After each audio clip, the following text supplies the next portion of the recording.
નમસ્કાર વિદ્યાર્થી મિત્રો, વસુંધરા એકેડેમીમાં આપ સૌનું સ્વાગત છે.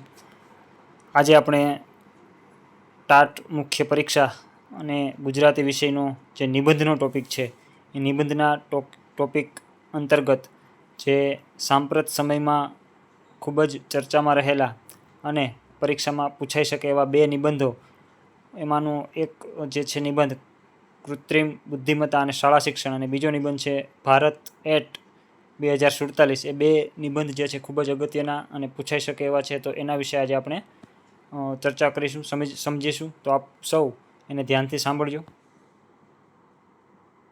કૃત્રિમ બુદ્ધિમત્તા અને શાળા શિક્ષણ. પ્રસ્તાવના.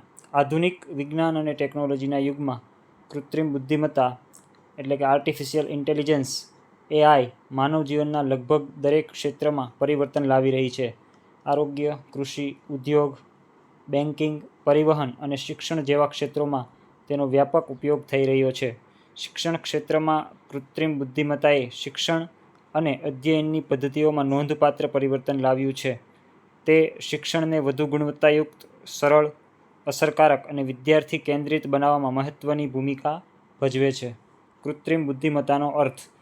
કૃત્રિમ બુદ્ધિમત્તા એટલે એવી ટેકનોલોજી કે જેના દ્વારા કોમ્પ્યુટર અથવા મશીન માનવ જેવી બુદ્ધિનો ઉપયોગ કરીને વિચાર કરી શકે, માહિતીનું વિશ્લેષણ કરી શકે, સમસ્યાઓનું નિરાકરણ લાવી શકે અને અનુભવના આધારે નવા નિર્ણયો લઈ શકે.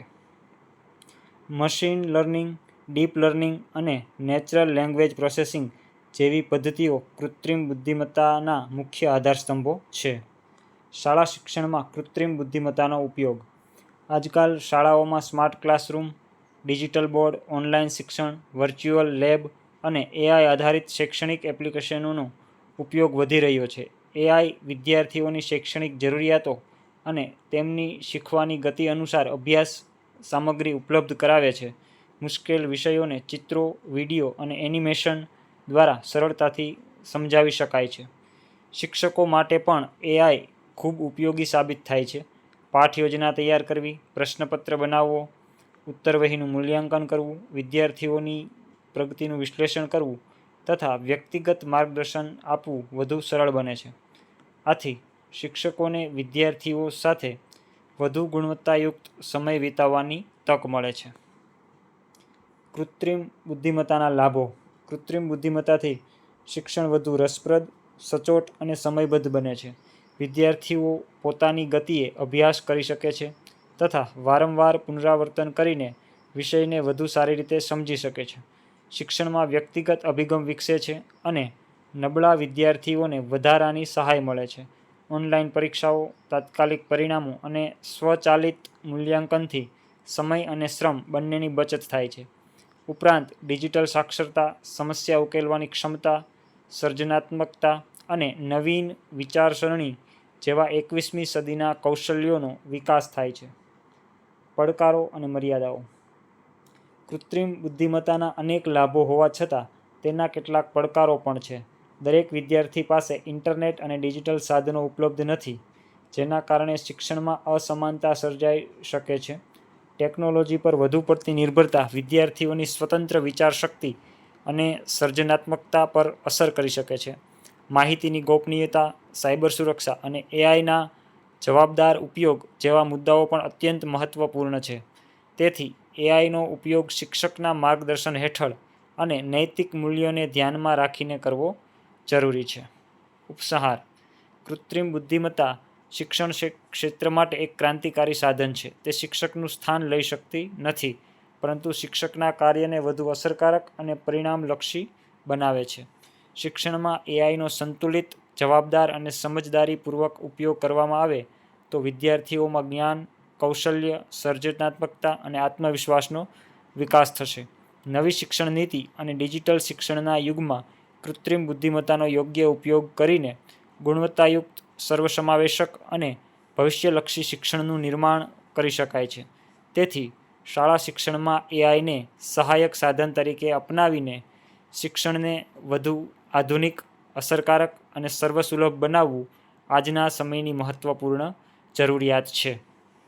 હવે આપણો બીજો નિબંધ છે ભારત એટ 2047, ભવ્ય, સમૃદ્ધ અને વિકસિત ભારતની પરિકલ્પના 15 ઓગસ્ટ 2047ના રોજ ભારત પોતાની આઝાદીની શતાબ્દી ઉજવશે.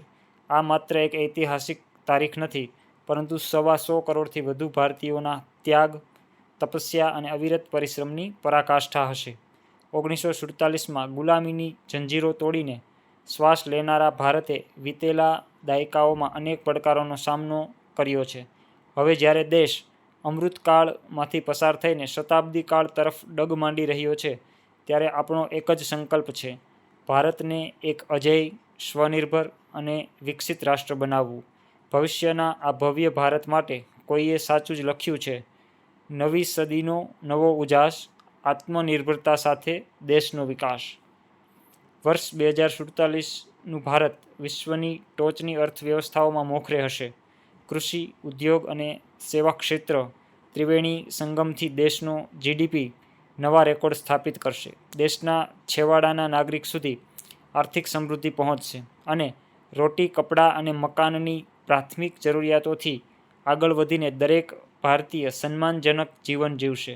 ભારતના ગામડાઓમાં માત્ર ખેતી પૂરતા મર્યાદિત નહીં રહે, પરંતુ સ્માર્ટ વિલેજ બનશે, જ્યાં શહેરો જેવી જ તમામ આધુનિક સુવિધાઓ અને રોજગાર ઉપલબ્ધ હશે.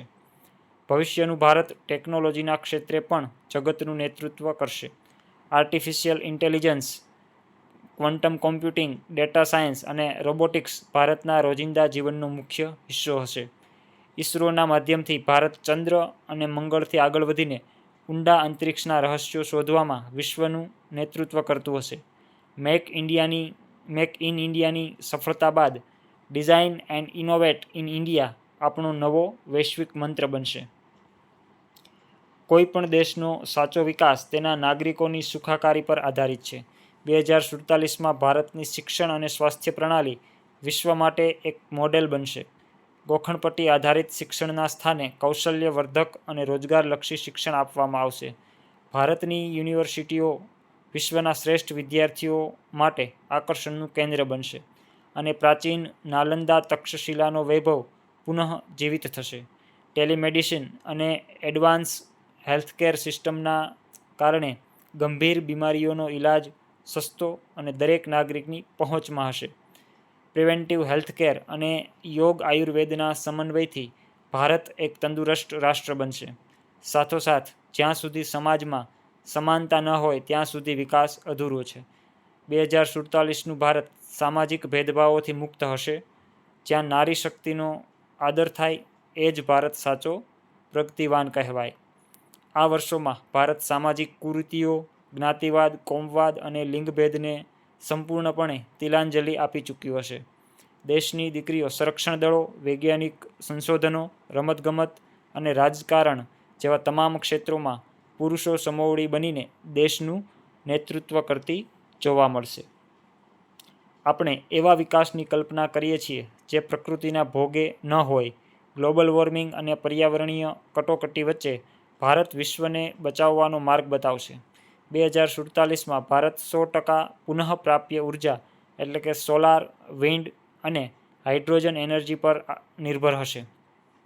ઇલેક્ટ્રિક વાહનો અને ગ્રીન ટ્રાન્સપોર્ટેશનના કારણે પ્રદૂષણ ભૂતકાળ બની જશે. આપણી નદીઓ પ્રદૂષણ મુક્ત અને પવિત્ર હશે તથા વિકાસ અને પર્યાવરણનો આ અદ્ભુત સમન્વય જ ભારતીય સંસ્કૃતિની ઓળખ બનશે. જેમ કે જ્યાં વિજ્ઞાન અને પ્રકૃતિનો મેળ થાય, ત્યાં જ ભારતનો સાચો વિકાસ થાય. આ સાથે જ આપણો સનાતન વિચાર વસુધૈવ કુટુંબકમ એ વર્ષ 2047માં વૈશ્વિક શાંતિનો નવો આધાર બનશે.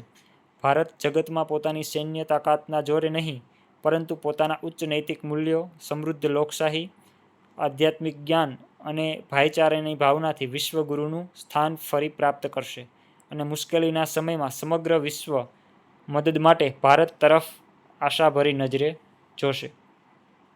ભારત એટ 2047નું આ સપનું માત્ર કાગળ પરની કોઈ યોજના કે સરકારનો એજન્ડા નથી, પરંતુ આ દેશના પ્રત્યેક નાગરિકનું સામૂહિક સપનું અને સંકલ્પ છે. આ ભવ્ય લક્ષ્યને પ્રાપ્ત કરવા માટે આપણે આજે જ સખત મહેનત, પ્રામાણિકતા, નાગરિક ફરજોનું પાલન અને રાષ્ટ્રભક્તિની ભાવનાને આપણા લોહીમાં વણવી પડશે. દેશનો યુવા વર્ગ જ્યારે પોતાના અંગત સ્વાર્થથી ઉપર ઉઠીને રાષ્ટ્રહિતને સર્વોપરી રાખશે ત્યારે ભારતને વિશ્વના નકશા પર ચમકતા કોઈ રોકી શકશે નહીં. આવો આપણે સૌ સાથે મળીને આ સુવર્ણ ભારતના નિર્માણના સાક્ષી અને ભાગીદાર બનીએ. આઝાદીની શતાબ્દીમાં એવો રંગ પૂરાય, વિશ્વના નકશા પર ભારત સોનેરી અક્ષરે ચમકાય. તો મિત્રો, અહીંયા આપણે આ જે 2 નિબંધો જોયા છે એ જો તમને સારા લાગ્યા હોય, ઉપયોગી લાગ્યા હોય તો તમારા મિત્રો સાથે શેર કરજો. અમારી જે ચેનલ છે એને લાઈક કરજો અને સબસ્ક્રાઈબ કરજો. Thank you.